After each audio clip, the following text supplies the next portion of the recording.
नमस्कार दोस्तों, स्वागत है सभी लोगों का। और आज हम लोग बात करने वाले हैं डुअल नेचर ऑफ वेव, यानी कि तरंग की द्वैतीय प्रकृति। तरंग यहाँ पर हम यांत्रिक तरंगों की बात नहीं करेंगे, हम यहाँ पर मैकेनिकल वेव की बात नहीं करने वाले हैं, न ही किसी मैटर वेव की बात करने वाले हैं। हम यहाँ पर विद्युत चुंबकीय तरंगों यानी कि रेडिएशन की डुअल नेचर की बात करेंगे, विद्युत चुंबकीय तरंगों की द्वैतीय प्रकृति की बात करेंगे।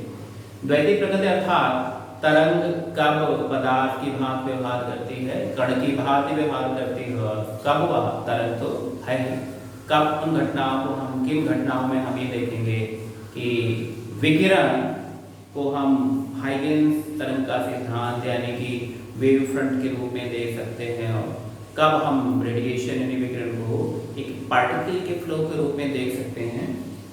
तो सबसे पहले बात करते हैं कुछ ऐसी घटनाओं की जो यह सिद्ध करते हैं कि विद्युत चुंबकीय विकिरण की प्रकृति क्या है, वो तरंग की प्रकृति है, वो वेव की तरह व्यवहार करता है, वो इलेक्ट्रोमैग्नेटिक वेव है। तो सबसे पहले बात करते हैं इंटरफेरेंस की।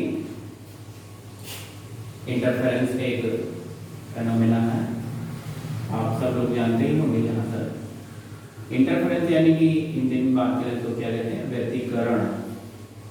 व्यतिकरण एक ऐसी घटना है जिसमें यदि दो तरंगें आकाश के किसी एक ही स्थान से, एक ही भाग से होकर के पास हों, तो उस आकाश के स्थान में अलग अलग बिंदुओं पर परिणामी तरंग की तीव्रता क्या हो जाती है, कहीं ज्यादा और कहीं पर कम हो जाती है। तो किसी बिंदु पर तीव्रता ज्यादा हो जाती है, किसी बिंदु पर तीव्रता कम हो जाती है, और इस घटना की व्याख्या हम अध्यारोपण यानी प्रिंसिपल ऑफ सुपरपोजिशन के सिद्धांत के आधार पर करते हैं। इस सिद्धांत के अनुसार यदि एक ही बिंदु से, आकाश का कोई एक बिंदु है, यहाँ से एक तरंग ये होकर के पास हो रही है, ये तरंगाग्र हमने बना दिया, और दूसरी तरंग ये होकर के पास हो रही है, तो अगर एक ही बिंदु पर दो तरंगें आकर के मिलती हैं तो वहाँ पर जो तीव्रता होगी, जो परिणामी विस्थापन होगा, जो परिणामी सदिश होगा, हालांकि विद्युत चुंबकीय तरंगों की बात कर रहे हैं कि यहाँ पर कौन सा विद्युत सदिश होगा, इलेक्ट्रिक फील्ड वेक्टर का जो रिजल्टेंट होगा वो क्या होगा, दोनों तरंगों के इलेक्ट्रिक फील्ड वेक्टर के वेक्टर सम से दिया जाएगा। यहाँ पर ये कैसे साबित होता है कि विकिरण तरंग की प्रकृति सिद्ध करता है? क्या व्यतिकरण कणों में संभव नहीं है? जी नहीं, बिल्कुल व्यतिकरण की घटना आप कणों में साबित नहीं कर सकते हैं। क्यों?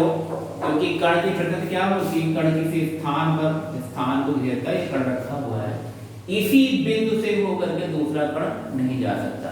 पर व्यतिकरण की घटना में क्या होता है, एक ही बिंदु से दो या दो से अधिक तरंग भी होकर के जा सकती हैं। तरंग क्या एक ही बिंदु से कई तरंगें होकर के जा सकती हैं, वहां परिणामी तीव्रता परिवर्तित हो जाएगी। हो सकता है कम हो जाए, हो सकता है ज्यादा हो जाए, पर कण ऐसा नहीं करते। कण एक ही बिंदु पर एक से अधिक कण वहां पर उपस्थित नहीं रह सकते। यानी कि व्यतिकरण पूर्ण रूप से इंटरफेरेंस ये साबित करता है कि विकिरण क्या है, उसकी प्रकृति क्या है, तरंग है। उसकी प्रकृति क्या है, तरंग है। दूसरी घटना जो हमारे पास में है उसको बोलते हैं डिफ्रैक्शन है। डिफ्रैक्शन यानी कि विवर्तन। विवर्तन में भी सुपरपोजिशन प्रिंसिपल का यूज करते हैं, वहां पर भी इंटेंसिटी का डिस्ट्रीब्यूशन होता है, पर सिर्फ इंटरफेरेंस और डिफ्रैक्शन में फर्क इतना है कि डिफ्रैक्शन में बहुत से लाइट सोर्सेज होते हैं छोटे छोटे, और इंटरफेरेंस में दो ही सोर्सेज की हम बात करते हैं। तो डिफ्रैक्शन में भी अगर हम पार्टिकल नेचर की बात करें तो पॉसिबल नहीं है, क्योंकि एक ही पॉइंट पर बहुत से पार्टिकल्स नहीं हो सकते हैं, बहुत से पार्टिकल्स नहीं हो सकते हैं। तो यहाँ पर भी इलेक्ट्रोमैग्नेटिक रेडिएशन का जो वेव नेचर है वो क्या होता है, वो प्रूफ होता है। एक और घटना है जिसको हम बोलते हैं कि पोलराइजेशन है। पोलराइजेशन यानी कि ध्रुवण क्या सिद्ध करता है, पोलराइजेशन यह सिद्ध करता है कि जो विकिरण है, विद्युत चुंबकीय विकिरण, वो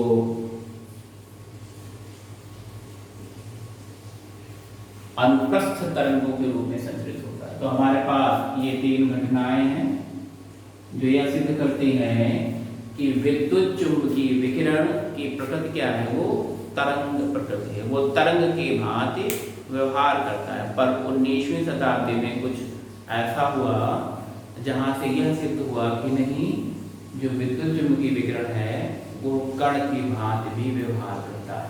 कर्पस्कुलर थ्योरी या फोटॉन थ्योरी की बात हम लोग करने लगे। ऐसी कौन कौन सी घटनाएं हुई? सबसे पहले तो जो हम बात करते हैं वो बात करते हैं देखिए ब्लैक बॉडी रेडिएशन की। ब्लैक बॉडी रेडिएशन की यानी कि आदर्श कृष्णिका विकिरण की बात करेंगे। ऐसा क्या हुआ आदर्श कृष्णिका विकिरण के बारे में, जो हम कहने लगे नहीं कि जो नेचर है विद्युत चुम्बकीय विकिरण का वो कंटिन्यूअस नहीं है, वे कंटिन्यूअसली फ्लो होते एक पॉइंट से दूसरे पॉइंट तक, ये क्वांटाइज्ड है, विविक्त है। मतलब आप इसमें एक ग्राफ प्लॉट किया गया वेवलेंथ या फ्रीक्वेंसी और स्पेक्ट्रल एनर्जी डेंसिटी ई लैम्डा के लिए, और उस ग्राफ का जो नेचर है वो इस तरह से आता है कुछ कि एक टेम्परेचर T1 पे, टेम्परेचर T2 पे, T2 की वैल्यू T1 से ज़्यादा है, वो सब बाद में बात की जाएगी। या अब यहाँ पर ये देखिए इस ग्राफ के नेचर को, इस नेचर को एक्सप्लेन करने के लिए कई प्रयोग किए गए, कई व्याख्याएं की गई और ये बताने का प्रयत्न किया गया कि ये कैसे आ रहा है, इसके पीछे क्या बैकग्राउंड है, लॉजिक क्या है। और जितने भी प्रयास किए गए तरंग प्रकृति को लेकर के वो सभी क्या है, विफल है। अंत में जब मैक्स प्लैंक ने एक फार्मूला डिराइव किया एक डिस्ट्रीब्यूशन के लिए, जिसको प्लैंक्स डिस्ट्रीब्यूशन लॉ कहते हैं, और उसमें यह माना कि विकिरण की जो प्रकृति है वो सतत ना होकर के क्या विविक्त है, मतलब डिस्क्रीट है। विकिरण जो है एनर्जी बंडल्स के रूप में फ्लो होता है, क्वांटा के रूप में फ्लो होता है। वे electromagnetic radiation is the stream of bundles of energy, stream of photons. तभी हम इस कर्व को क्या कर पाए, एक्सप्लेन कर पाए। तो यहाँ से ये तो सिद्ध होता है कि जो विकिरण है उसकी प्रकृति क्या है, विविक्त है। उसको हम मान सकते हैं कि वो छोटे छोटे एनर्जी बंडल्स के रूप में फ्लो होता है। फिर हमारे पास एक और प्रयोग सामने आया, एक और घटना सामने आई जिसे हम प्रकाश वैद्युत प्रभाव कहते हैं। और प्रकाश वैद्युत प्रभाव बहुत ही फेमस फेनोमेना है, photo electric effect. Photo electric effect, प्रकाश वैद्युत प्रभाव।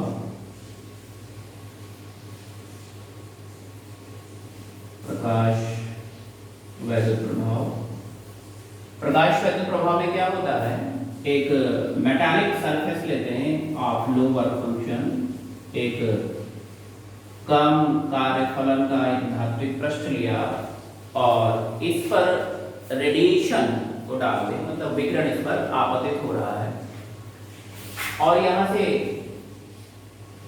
जैसे ही विकिरण आपतित हुआ इस पृष्ठ पर, वैसे ही क्या हुआ, इलेक्ट्रॉन इससे निकलकर बाहर आने लगे तुरंत के तुरंत। ये जो एरोस हमने शो किए ये विकिरण की रेडिएशन की डायरेक्शन को दिखा रहे हैं। विकिरण है ये, रेडिएशन डायरेक्शन को शो कर रहे हैं। यहाँ पर देखिए ऑब्जर्वेशंस क्या है। पहला ऑब्जर्वेशन ये है कि जैसे ही रेडिएशन इस सरफेस पे गिरता है, इस पृष्ठ पे गिरता है, वैसे ही तुरंत इलेक्ट्रॉन निकलकर बाहर आ जाता है। दूसरा ऑब्जर्वेशन क्या, अगर हम इंटेंसिटी बढ़ाते हैं रेडिएशन की तो नंबर ऑफ इलेक्ट्रॉन्स बढ़ते हैं, इलेक्ट्रॉनों की संख्या बढ़ जाती है। तीसरा ऑब्जर्वेशन क्या है, अगर हम फ्रीक्वेंसी बढ़ाते हैं रेडिएशन की तो इलेक्ट्रॉनों की काइनेटिक एनर्जी बढ़ जाती है। और ये तीनों ही ऑब्जर्वेशन को आप तब तक एक्सप्लेन नहीं कर सकते हैं, इनकी व्याख्या कोई तार्किक व्याख्या तब तक नहीं कर सकते हैं जब तक कि आप यह न मान लें कि रेडिएशन का नेचर क्या है, वो डिस्क्रीट है। Radiation is like a stream of bundles of energy, is like a stream of photons. क्यों? अगर हम ये मानेंगे कि वेव फ्रंट यानी वेव की तरह आ रहा है, तो वेव फ्रंट जब तक पूरा एब्जॉर्ब नहीं हो जाएगा तब तक इलेक्ट्रॉन बाहर नहीं निकलेंगे। तो पहले ऑब्जर्वेशन को आप एक्सप्लेन ही नहीं कर पाए कि वेव फ्रंट इंसिडेंस और इलेक्ट्रॉन इजेक्शन में क्या टाइम लैग होना चाहिए, समयांतरण होना चाहिए, पर प्रायोगिक रूप से ऐसा प्राप्त नहीं होता है। दूसरी चीज ये है कि तीव्रता बढ़ाने पर इलेक्ट्रॉनों की संख्या कैसे बढ़ जाएगी, ये तरंग सिद्धांत नहीं बता सकता। कोई ऐसा नियम है ही नहीं, वहां पर कुछ ऐसा वहां से निकल कर आता ही नहीं है। दूसरी चीज ये आवृत्ति बढ़ाने पर ऊर्जा का बढ़ जाना, आवृत्ति बढ़ाने पर ऊर्जा का बढ़ जाना, ऐसा भी हम नहीं कह सकते। दूसरी ओर अगर हम ये बात करें कि यहाँ से फोटॉन्स आ रहे हैं, फोटॉन्स आ रहे हैं जिनकी एनर्जी E इक्वल टू क्या है, h न्यू है, और न्यू क्या है, वो दहलीय आवृत्ति से अधिक है, यानी कि h न्यू जो ऊर्जा है वो इसके कार्यफलन से अधिक है। तो फोटॉन्स जैसे ही इस पृष्ठ पे पड़ेंगे, एक फोटॉन को अगर एक इलेक्ट्रॉन अवशोषित कर ले तो वो तुरंत पृष्ठ के बाहर आ सकता है। दूसरी ओर जैसे ही आप यहाँ पर आवृत्ति को बढ़ाएंगे, एनर्जी बढ़ जाएगी, एनर्जी बढ़ जाएगी, इलेक्ट्रॉन की ऊर्जा भी बढ़ जाएगी।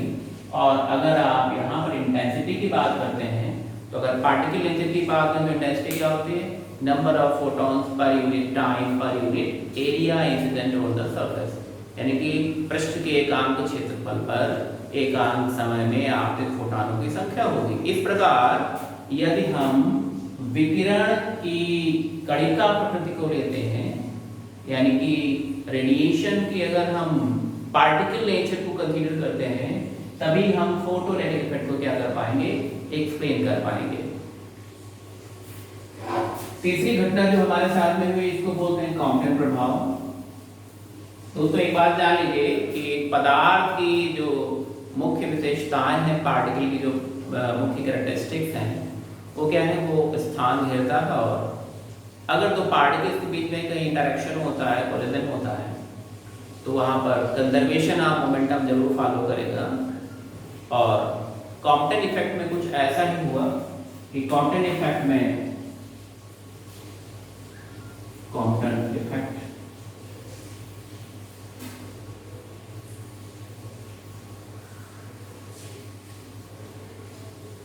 कॉम्पटन प्रभाव हिंदी में कह देते हैं।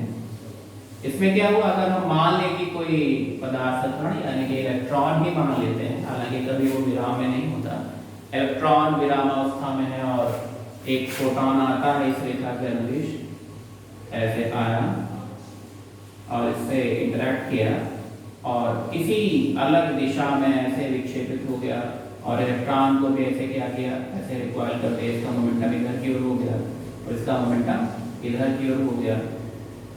ये इलेक्ट्रॉन का मोमेंटम है, पहले इसका मोमेंटम इधर की ओर था फोटॉन का। अभी ये घटना को देखिए,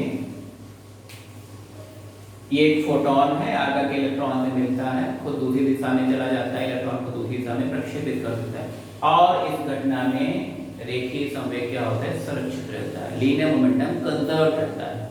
इस तरह का व्यवहार कोई तरंग नहीं करती, मतलब एक विशेष, एक स्पेशल मोमेंटम के साथ में आए, पूरा का पूरा फोटॉन क्या होता है, इलेक्ट्रॉन से इंटरैक्ट करता है, किसी अलग दिशा में खुद डिफ्लेक्ट हो जाता है और इलेक्ट्रॉन को भी डिफ्लेक्ट कर जाता है।